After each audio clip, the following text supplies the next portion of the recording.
Yo, ngayon nga pala kasama ko ang aking mga kaibigan.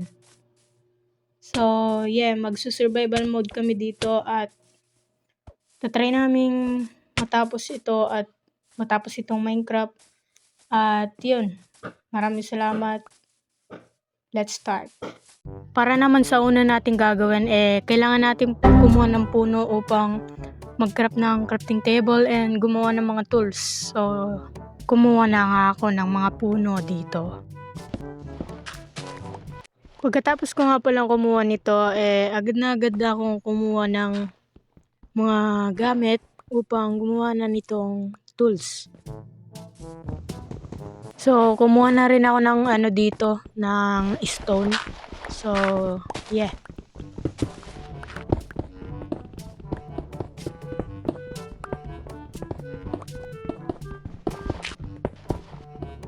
Nagtaas na ako nito at gumawa na ako ng mga stone tools.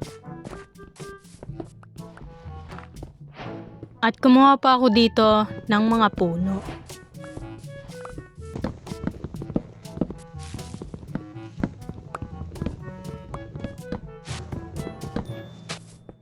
At pagkatapos ko gawin lahat ng yung mga ginawa ko, may nakita ako ditong cave. So, ano pang gagawin natin dito? So, in-explore ko to at yun. Tingnan nyo ang mga nangyari. Bago ko ginawa mga kalokohan dito, kumuha muna ako dito ng mga coal at kailangan natin ito para may ilaw tayo. So, let's go.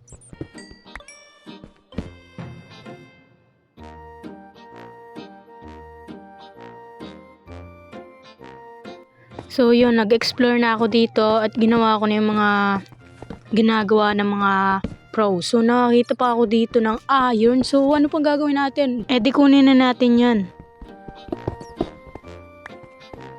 So pagkatapos ko kunin yun, kumuha pa ako ng mga coal. So kasi malapit na maubos yung natin, ilaw.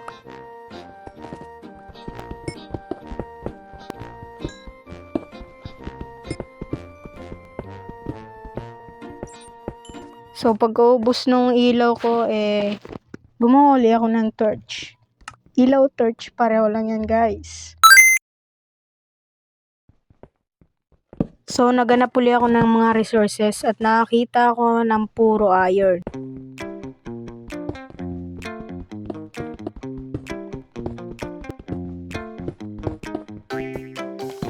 At pagkababa ko dito, ito ang nakita ko. Uy, gagi. Ito na nga yun. Spawner ng warden guys. So, yeah, may nakita ko dito. Takbo na tayo dito at baka mag-spawn yung warden. Pero naka-peaceful naman tayo na. So, okay lang yan. Puro nga laba dito na. Ay, nako.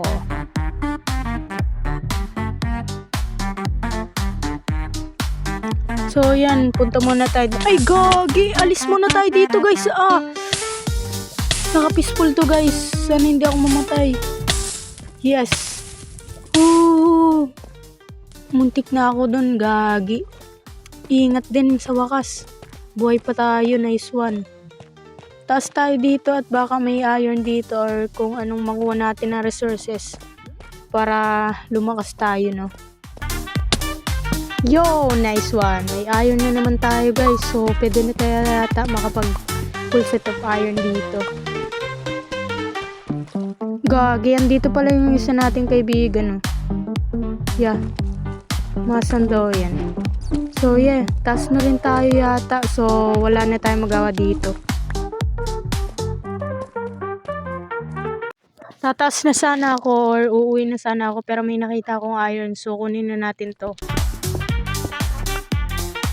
At dito habang pauwi na ako, may nakita akong warden spawner and parang malawak ba na totoong spawn na ng mga warden. So yeah, nagkuha na din ako dito ng mga resources. So tingnan nyo na lang mga nangyari. Gagi yung to ng warden Gagi guys, may mga loot dito. So try natin hanapin yung loot dito, no. So, yun guys. So, may nakita na ako ng mga loot dito at hindi ko na-record yun. Gagi. May nakita ako dito mga chest. So, kinuha ko na lang dito yung mga gamit at mga potion. So, kailangan ko to mga regeneration. Pero naka-peaceful muna ako. So, okay lang yun. Kailangan namin ito sa mga susunod na episode. Kung magagawa pa ako ng episode 2. And marami pang iba. So, yeah. Gagi, grabe ang ingay ng nito, background music. Hindi to background music, yun sa Minecraft talaga to guys. Ang talaga, sakit sa ulo guys. So, nagtaas na nga pala ako. So, hindi ko yun na-record. So, nakakapikong kasi guys, ang ingay-ingay nung sa warden. So, yan, nagluluto na ako dito ng mga iron ingot. So, magpo-full set of iron armor na tayo. So, nagmina na nga din pala ako ng diamond dun. So, hindi ko na yun na-record guys. Off-cam ko mo yun ginawa. So, pasensya na guys. So, baka magtaka kayo at magsabi kayo na nag-cheat ako. Ngunit hindi guys. So, may chest plate na tayo. So, yay! So, yes. Marami nating iron guys. 1 stack. Mahigit 1 stack tayo. 1 stack talaga yun guys. Nakakalito ka naman eh. So, yun. Full set of iron na tayo guys. So, yeah, maraming salamat sa panonood. So, dito ko na yata tatapusin tong video na to. Dahil 6 minutes pa lang yata ito guys. So, pero yun, maraming salamat sa panonood ninyo. So, sana nag-enjoy. Thank you and goodbye.